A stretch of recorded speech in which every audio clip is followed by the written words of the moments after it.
নমস্কার। বায়োম্যানিয়া by Sukanta sir এই YouTube প্ল্যাটফর্মে সকলকে স্বাগত।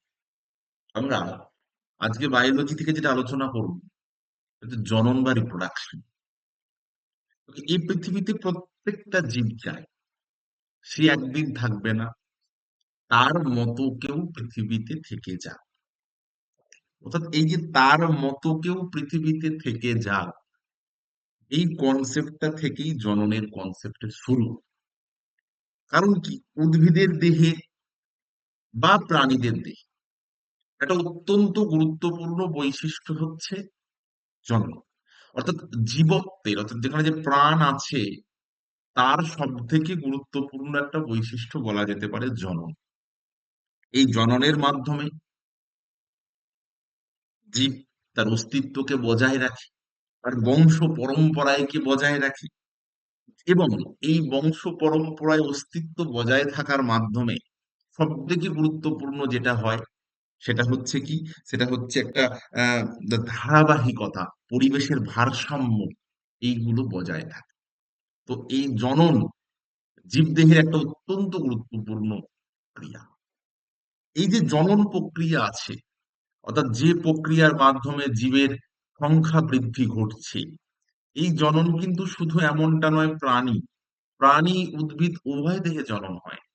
এবং নিচু শ্রেণীর প্রাণী, সেই ব্যাকটেরিয়া বা ভাইরাস ব্যাকটেরিয়া থেকে শুরু করে উঁচু শ্রেণীর প্রাণী আমরা পর্যন্ত এই জনন প্রক্রিয়া কিন্তু চলছে। এবং এই জনন প্রক্রিয়া নিম্ন শ্রেণীর প্রাণী নাকি উচ্চ শ্রেণীর প্রাণী, এই পার্সপেক্টিভের উপর জনন প্রক্রিয়ার অনেক বিভাজন হয়, অনেক ভাগ হয়, অনেক ধরন হয়। তো আলটিমেট কিন্তু সেই সংখ্যা বৃদ্ধি করার ঘটনাটাই হচ্ছে জনন। এখন যদি আমরা এই যে সংখ্যা বৃদ্ধির ইম্পর্টেন্স গুলো বললাম, হ্যাঁ, যদি আমরা দেখি এই জনন প্রক্রিয়া বা রিপ্রোডাকশন যে পদ্ধতি রয়েছে, তো মোটামুটি জনন পদ্ধতি বা রিপ্রোডাকশন পদ্ধতিকে নর্মালি দুটো ভাগে ভাগ করা হয়। একটা হচ্ছে, নর্মালি যে দুটো ভাগ করা হয়, একটা হচ্ছে অযৌন জনন আর একটা হচ্ছে যৌন জনন। একটা হচ্ছে অযৌন জনন জনন বা আসেক্সুয়াল রিপ্রোডাকশন, আর একটা হচ্ছে যৌন জনন বা সেক্সুয়াল রিপ্রোডাকশন।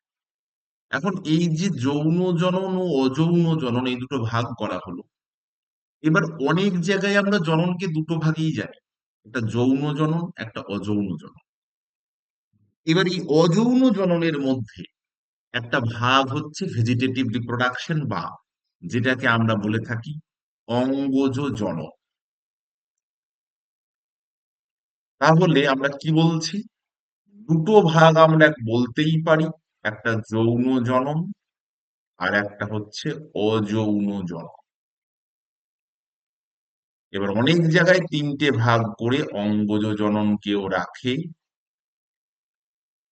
আবার অনেক জায়গায় তিনটে ভাগ না করে দুটো ভাগ রেখে অযৌন জননের মধ্যে অঙ্গজ জননকে রেখে দেয়।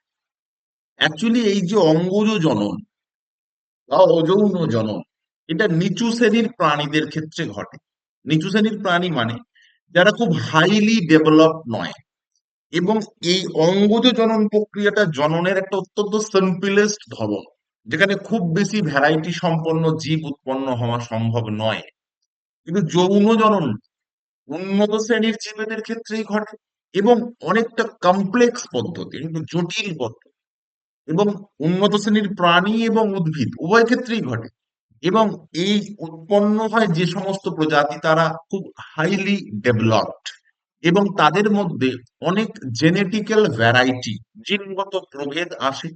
এবং যে নতুন প্রজন্ম উৎপন্ন হয় বা যে স্যাম্পল উৎপন্ন হয় তার মধ্যে মাতা পিতার বৈশিষ্ট্যগুলো তো থাকেই, কিন্তু সেখান থেকে আরো বিভিন্ন বৈশিষ্ট্যের ডেভেলপমেন্ট ঘটে, নতুন ধরনের জীবের সৃষ্টি হয়। তাহলে আমি কি বললাম, জননের যদি প্রকারভেদ বলি, যৌন এবং অযৌন জনন এই দুটো সিম্পল ভাগেও ভাগ করা যেতে পারে। এবং আমরা আরেকটু ডিটেলসে যদি ভাগটা করি, তাহলে যৌন জনন, অযৌন জনন এবং অঙ্গজ জনন। যে অঙ্গজ জননের যে বিশেষটা আমরা বিষয়টা আমরা বলি, সেটা কি হয়, কোনো না কোনো দেহের কোনো অঙ্গ, মূল কাণ্ড, পাতা এগুলো দেহ থেকে বিচ্ছিন্ন হয়ে সেখান থেকে নতুন জীবের সৃষ্টি হয়। এ ঘটনাও কিন্তু সেক্ষেত্রে ঘটতে থাকে। এবার এই যে যৌন জনন অযৌন জননের যে দুটো বিষয় আমরা আলোচনা করলাম, এই এই অযৌন জননে কোন রকম কোন সেক্সুয়াল অ্যাটাচমেন্ট সেভাবে প্রয়োজন হয় না। এখানে রেণু উৎপন্ন হয়, দেহের কোনো খণ্ড, দেহে কোনো একটা আউটগ্রোথ টাইপের সৃষ্টি হয়, সেগুলো দেহ থেকে বিচ্ছিন্ন হয়ে গিয়ে সেখান থেকে নতুন জীব উৎপন্ন হয়।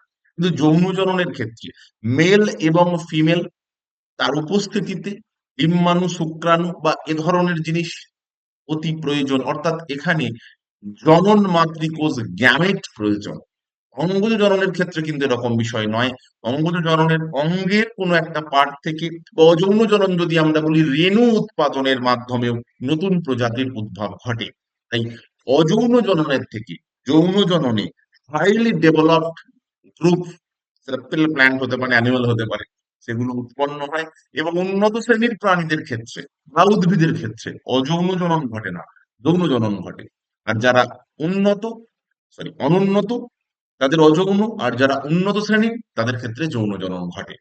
আবার কি বললাম, এই অযৌন জননের মধ্যেই অনেক বইয়ে অঙ্গজ জননকেও রাখা হয়েছে। আমরা প্রত্যেকটা জননের যে পদ্ধতি আছে সে পদ্ধতি নিয়ে পরের ভিডিওতে আলোচনা করব। ততক্ষণ সকলে খুব ভালো থেকে